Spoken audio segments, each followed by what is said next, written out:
Questions, comments? I have a question for Jane.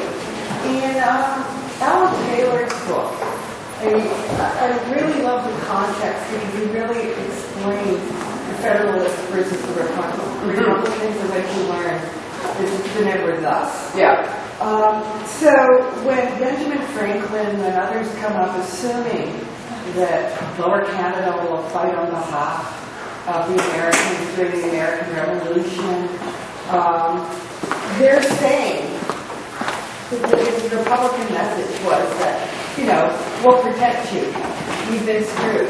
I find it really interesting. Is this kind of a flip of the coin that the British would use as propaganda, the idea that they were protecting the Federalists? And how much political clout did the women have? Were the women involved in politics at all? Not officially. No, this is a world that, all right, to go back to the first part of your question.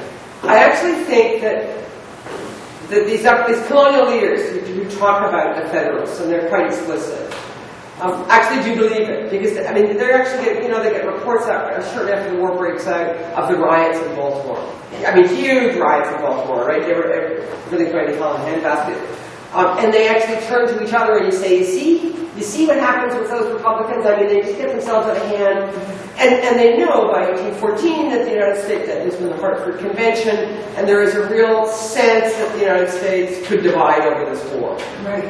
Doesn't, but they could. So that they, in 1800, for example, during the election and the contested election campaign of Jefferson, they're very conscious that if Jefferson gets in, this may be a problem.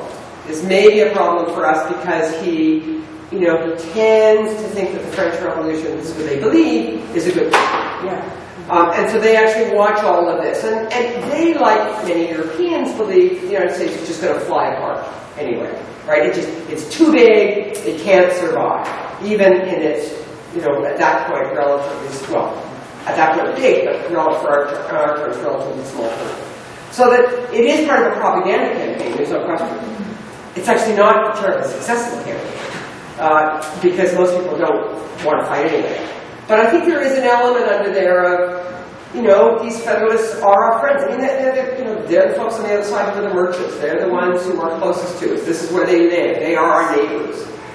In terms of the women, I don't think women have, in this period, no direct say. We do know that for example, Joel Stone's wife, from the time of the Revolution, is very unhappy thinking about coming to Canada. We get a lot of women who who don't want to come as loyalists or don't want to come as settlers. Some of them, their marriages break up over it. Some of them turn around. So Margaret Ryers is the one I was talking about early on. They actually originally go to New Brunswick after the Revolution. They really don't like New Brunswick. New Brunswick does not work for them. They go back to New York. And they go back to New York, and he doesn't want to stay in New York. She actually, we've got evidence that she wants to stay in New York because that's where a couple of her children are buried. But at the same time, she's most concerned that New York is seen as unhealthy, so maybe we should take advantage of what the British will offer us as loyalists and go north, because the climate may be better. So women have that kind of influence in this world. They certainly can't sit in the government. They can't vote. They actually can, however, say to husbands, fathers, wives, I'm really not sure that you should be going and joining the militia because we've got the harvest to get in, thank you very much. Or, for God's sakes, don't get caught if you desert from the army because then we're all going to lose. So that you have that indirect. We're right. This is a family economy and that depends on everybody contributing. So in that sense, women have sway. But they're not going to make decisions as to whether to go to war or not on an official level. This would be for either of them. I'm a history teacher, and we tend to simplify and, when we're teaching. And so do textbooks. And often the party line we get for a war big deal, it's the death of Tecumseh changes everything. Had he lived, it would have all been better. What would be the view within your communities of the death of Tecumseh in terms of future negotiations? Well, it's a tough one because there are many nations, native nations, are fighting in the war. Tecumseh and his small band of Shawnees are just one part of that. And the history books have pumped him up into this larger-than-life, the big chief syndrome. So that's what's difficult about it. But I think you could say, as a symbol, it now has this kind of meaning about that. The fact that Canada has picked him as one of the 4 heroes of the war that they're going to celebrate in the next 3 years is significant. We like to say, isn't it more heroic to win the battle? But anyway, that's just how we've shown it. And we didn't have very great relationships with him. You have to understand, before the War of 1812, there was another war in the Ohio Valley, a very fierce war. The biggest defeats the American army ever suffered were there at the hands of natives. And Tecumseh was coming out of that. Our people had our own prophet. Handsome Lake was saying, unlike Tecumseh's brother, that we shouldn't fight in this war. So we sort of talked about this dilemma that our people have. I think you can raise that in the classroom. Let the kids examine the details of his life. The problem is that everything's written in this heroic terms. Try to find out what the Shawnee people today feel about Tecumseh, and it's very difficult to find. We used to say, anytime you see a statue of a native person, he was probably a sellout. So I worry about propping him up too much and losing the message, because the fact is there were countless numbers of real warriors who continued to fight on during the war, and they didn't give up. Ironically, the other person being depicted is John Norton, who doesn't have a drop of Haudenosaunee blood, but he's also then put up as a Haudenosaunee leader.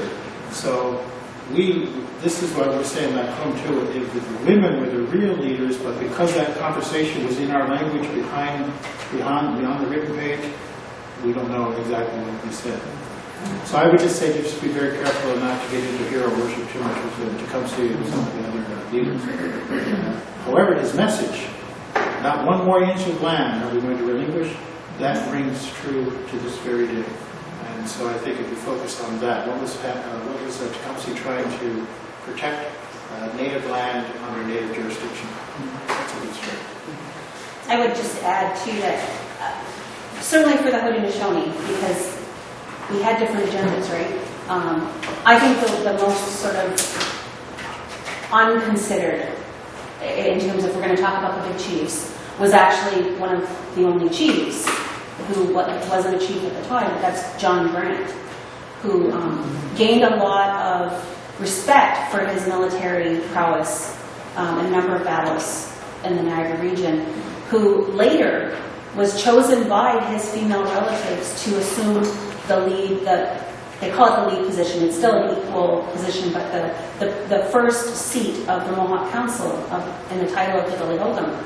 So somewhere in there is a story of a man who was able to do some pretty unusual things, and that he was the son of Joseph Grant and all of the craziness that comes with that, but still managed to maintain the respect of the women in his family to the point that they decided he was the one who would best speak for them. Unfortunately, he dies in the cholera epidemic in 1832. But had he survived that I think is actually the real story about what could have been different between the Haudenosaunee and the Crown. If we're to put one man up as, and I say because of the power he had as the voice of the women in his family.